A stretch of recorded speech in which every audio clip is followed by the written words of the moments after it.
चलो हम लोग परमाणु की संरचना पढ़ रहे थे ना, स्ट्रक्चर ऑफ एटम पढ़ रहे थे। इसमें हमने क्या क्या पढ़ लिया था? सबसे पहले जे थॉम्सन का मॉडल पढ़ लिया था, उसके बाद रदरफोर्ड का मॉडल पढ़ लिया था, उसके बाद बोर का परमाणु मॉडल पढ़ लिया था। तीनों का परमाणु मॉडल पढ़ लिया, तीनों की कमियां हमने समझ ली।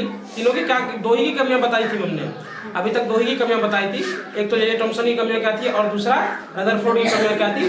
और बोर का जो परमाणु मॉडल आया था ना, उसकी क्या कमियां थी वो हमने नहीं बताया था। उसकी कमी को भी एक दिन हम लोग क्लास में कवर कर लेंगे, उसका कमी भी नहीं बताया। लेकिन उसके बीच में ही तुम लोगों का क्वेश्चन आंसर आ गया जिसको हम लोग समझ लेते हैं। ठीक है, क्वेश्चन आंसर आया था जो एनसीईआरटी के 20 सिलेबस में आता है ना, उसको। पहला क्वेश्चन क्या था कि परमाणु उदासीन है, इस तथ्य को थॉम्सन मॉडल के आधार पर स्पष्ट कीजिए।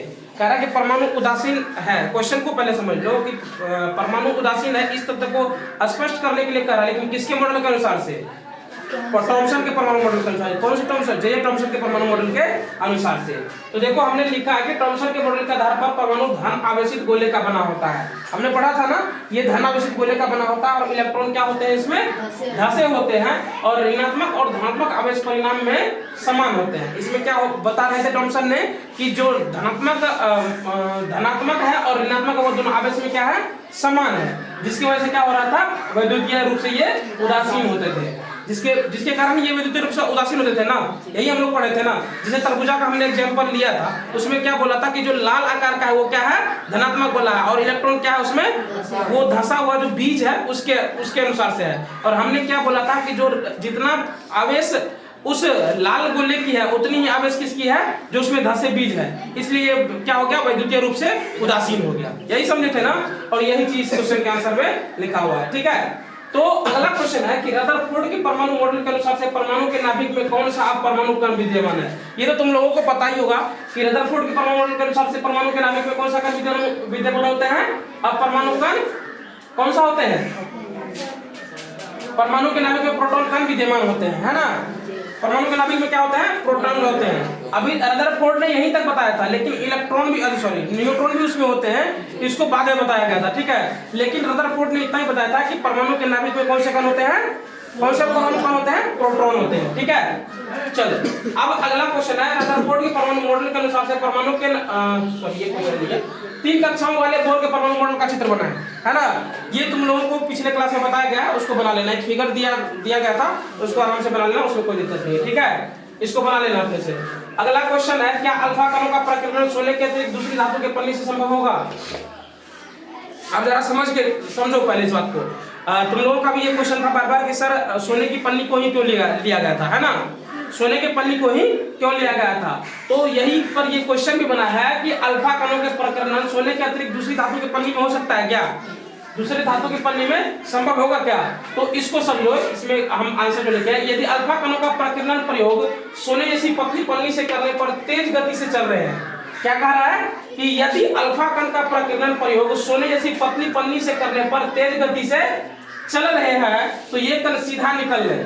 क्या हुआ? ये कण सीधा निकल गए थे, और सोने की यह पन्नी 1000 परमाणुओं के बराबर मोटी होती है। सोने की जो वो पतली पन्नी थी वो क्या थी? 1000 परमाणुओं के बराबर मोटी थी। ठीक है ना। चूंकि अन्य धातु की अपेक्षाकृत कम लचीला होने के कारण यह प्रयोग संभव होगा। देखो यहीं पर तुम्हारा आंसर है कि ये क्या है कि क्योंकि अन्य धातु की अपेक्षाकृत क्या है? कम लचीला होता है। कौन? सोना, है ना। जिसके कारण यह प्रयोग क्या है? संभव होगा। यदि हम मोटी पन्नी का प्रयोग करते हैं तो इस प्रयोग का होना संभव नहीं होगा। इसलिए दूसरे जब धातु का प्रयोग करेंगे तो क्योंकि उसकी मोटी पन्नी के कारण से ये संभव नहीं हो पाएगा। और हमको पता है कि सोना सबसे लचीला धातु होता है ना, इसीलिए। ठीक है, अगला एक छोटा सा हेडिंग है न्यूट्रॉन। तो न्यूट्रॉन में देखो, न्यूट्रॉन का खोज कौन किया था? सबको पता है ना, चैडविक ने किया था, सबको पता है। तो 1932 ईस्वी में क्या था? 1932 में चैडविक ने एक परमाणु कण का खोज निकाला था जो आवेशित द्रव्यमान में प्रोटॉन के बराबर, या जिसका नाम न्यूट्रॉन पड़ा। ये क्या था? प्रोटॉन के बराबर था द्रव्यमान में। अगर परमाणु द्रव्यमान तुम देखी जाओ तो ये प्रोटॉन के बराबर था। ठीक है, और इसलिए इसका नाम क्या पड़ गया? इस न्यूट्रॉन नाम पड़ गया, इसलिए इसका नाम क्या दे दिया? न्यूट्रॉन नाम पड़ गया। ठीक है, अब हाइड्रोजन को छोड़कर ये सभी परमाणुओं के नाभिक में होते हैं। एक हाइड्रोजन को तुम छोड़ दो अपने पीरियोडिक टेबल में, तो बाकी सबके नाभिक में ये विद्यमान होते हैं। ठीक है, सामान्यतः न्यूट्रॉन को n से दर्शाया जाता है। हम जानते हैं कि न्यूट्रॉन को किस से दर्शाया जाता है? स्मॉल n से, कैपिटल N नहीं, स्मॉल n से। ठीक है, उसके बाद है परमाणु का द्रव्यमान नाभिक में उपस्थित प्रोटॉन और न्यूट्रॉन के द्रव्यमान के योग के द्वारा प्रकट किया जाता है।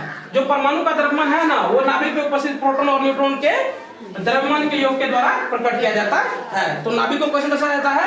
जैसे अगर हम नाभिक यहाँ पे बना दिए, ठीक है, ये हमने मान लो कि ये नाभिक बना दिया, ठीक है, तो अब इस नाभिक को दर्शाना है तो क्या करेंगे, न्यूट्रॉन और प्लस प्रोटॉन को लिख देंगे, ठीक है, तब जाकर पता चलेगा कि ये नाभिक है। बात समझ में आई ना?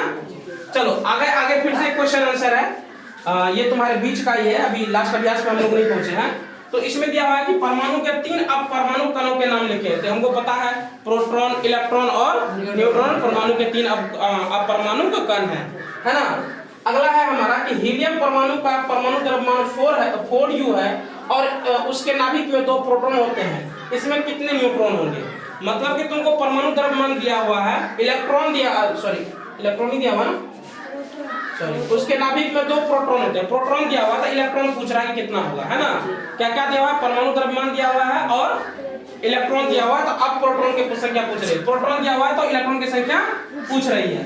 तो हम जानते हैं परमाणु द्रव्यमान क्या होता है, न्यूट्रॉन की संख्या प्लस प्रोटॉन की संख्या। परमाणु उसी से बनता है, हम पढ़े ना, शुरुआत में ही पढ़े हैं कि परमाणु किससे बनता है, प्रोटॉन और न्यूट्रॉन से। तो परमाणु द्रव्यमान क्या हो गया, न्यूट्रॉन की संख्या प्लस प्रोटॉन की संख्या। अब देखो परमाणु द्रव्यमान हमको पता है और प्रोटॉन की संख्या हमको पता है, तो न्यूट्रॉन की संख्या क्या निकल जाएगी, 4 - 2 = 2U। ठीक है, उम्मीद है कि तुम लोगों को यहाँ तक समझ में आया होगा। किसी को कोई दिक्कत है इसमें? नहीं, ये क्लियर है ना। तो आगे क्लास में हम आगे कवर करेंगे, फिलहाल आज की क्लास में इतना है, ठीक है।